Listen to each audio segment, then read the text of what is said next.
Alright, so in Trig now 5.2, logarithmic functions. Okay, logarithmic functions is what we're on right now. You sit on a throne of lies. So the definition of a log. This is log form. Okay, log form. That's what we have. And there we go. That is a log form with the equal sign in there.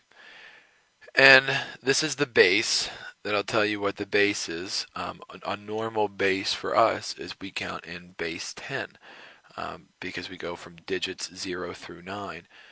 But every counting scheme doesn't always go from 0 through 9. If you think of things in terms of clocks go from 1 through 12. So that would be an example of a base 12 scheme. It's before it recounts and re-goes by again. But that's the base number, and then your x and your y go there. You cannot plug this in a calculator unless you do the following, so please pay close attention. If you want to plug in log on the calculator, you would need to write it as the log of your x divided by your log of a. That's how you would plug that in on your calculator to get an answer. Okay, because if you notice, if you look at your graphing calculator, you have a button there that says log. It's right beside the 7 key. You can't type that in unless you do log of whatever that large number is divided by log of whatever that little number is. Okay? This is how exponential form is, what we just talked about. And notice how you can switch these two from one to another. This is something that you're going to have to keep into memory here, how you can rewrite these. So if I gave you this, you could write this as a log, okay, by doing log with the little base and your answer, and that will equal y. You can go vice versa as well. So you can switch them back and forth from exponential form to log form. Switching from exponential form to log form, the easy way that I know to do it is you take everything to the a power. So if I put an a here and put that up in the air, and put an a here and put that up in the air, you'll soon learn that a to the log a cancels out, and you'll end up just getting an x left over, and a to the y is what you have here. So that's how you can go from log to exponential really quickly. You just put everything up in the air with a giant A underneath it. That's kind of like the opposites of each other. Going from here to rewrite, it's a little more challenging. So switch from exponential form to log form. Okay, there's the little formula setup that we have. And here's what you do. So to do so, it's log with this number as the base, whatever the base is for your exponential. So it's definitely going to be log base 8, and that's going to equal 64. Okay? Log base 8, 64. This one would be log base 9, 729. This one would be log base x, because whatever this is your base, and then whatever your answer is the big number over there. And this would be log base A, 512. So it's just so you know how it's set up. So if you want to write these on your calculator, this would be log 64 divided by log 8. And if you type that in your calculator, you'll get 2. Log 729 divided by log 9, and that will give you 3. That would be log 625 divided by log x. Alright, well we know what the answer is supposed to be. Alright, we want the answer to be 4, so it's like what will make that 4 is what we're trying to figure out here.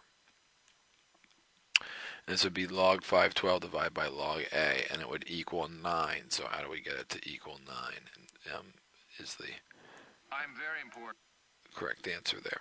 So now going from log to exponential, like I said, whatever the base is, you just jack that underneath it. So this would be 3 to the y equals x. This would be 3 to the y equals 5. Okay, and remember, like I said, whatever the base is, if you jack it up in the air, 3 log 3 would cancel out. A log 8 would cancel out. Since x is the base, this would be x to the y equals 5, because that then would cancel out. The base here is 4, so this would be 4 to the y equals 7. That base is 8, so it would be 8 to the y equals 7. and that base is x. So it'd be x to the 8th equals y. Yummy. So the number n of bacteria in a certain culture after t hours is given by that equation right there. So express t as a log function of n with a base 2. So you can't do anything with this problem until you get the base number there by itself. So I need to get rid of that 1,000. So to get rid of that 1,000, I'm going to divide by 1,000 on both sides so that I just have the base 2 there. So picture this as one entire number now, and now you have that. This is always your base. Remember, so it'll be log base 2. Your answer is always what the big number is. So this will be log base 2 with n over 1,000, and that will equal whatever your time is. So whatever you decide to put in for n now will give you your answer. So the number of n bacteria. So if you knew how many bacteria there were, you could easily find out how long it took to get that far. I will smash your face into a car windshield and then So take your mother example to a 4. seafood dinner and never call her again. Use a calculator to solve all of these below. So this is just to get some practice. You would type this in as log of 100 over log of 10. End up getting 2 as your answer. Type this in as log 1 over 32. Now make sure you put that in parentheses. Log parentheses 1 divided by 32 end parentheses. Then divide it by log 2. And that will give you your answer of negative 5. This would be log 3 over log 9. Which gives you 1/2. This would be log 1 over log 7, which gives you 1. Okay, and I believe log 1 in general is going to have a good shot of giving you 1 as your answer there.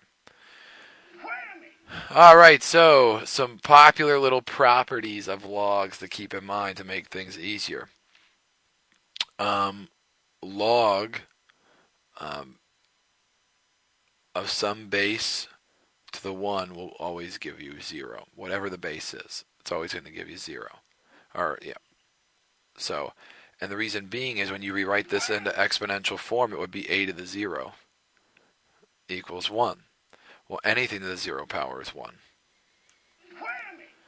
So, I see here, it's like, oh, log, it's a 1. So since it's a 1, I know that the answer is just automatically going to be 0.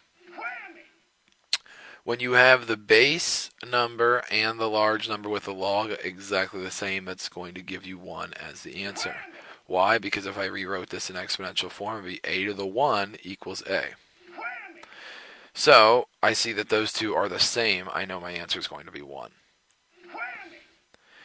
When I see that I have those two the same, this base and this base are the same, you're going to end up with just getting x as your answer. And the reason why that works is you take the base number, right? So I put this all up in the air, so I would get a to the x when that cancels out equals a to the x. So I look over here and you're saying, oh, how does that help me? Here's why it helps you. Can you rewrite 8 so that it has a 2 in it somewhere? Yeah, I could rewrite 8 as 2 to the 3rd. So the reason why you did that is now you don't need a calculator to solve this. You realize, oh, those are the same, so you can cross them out and get 3 as your answer. And we'll finish up these properties then when we come back.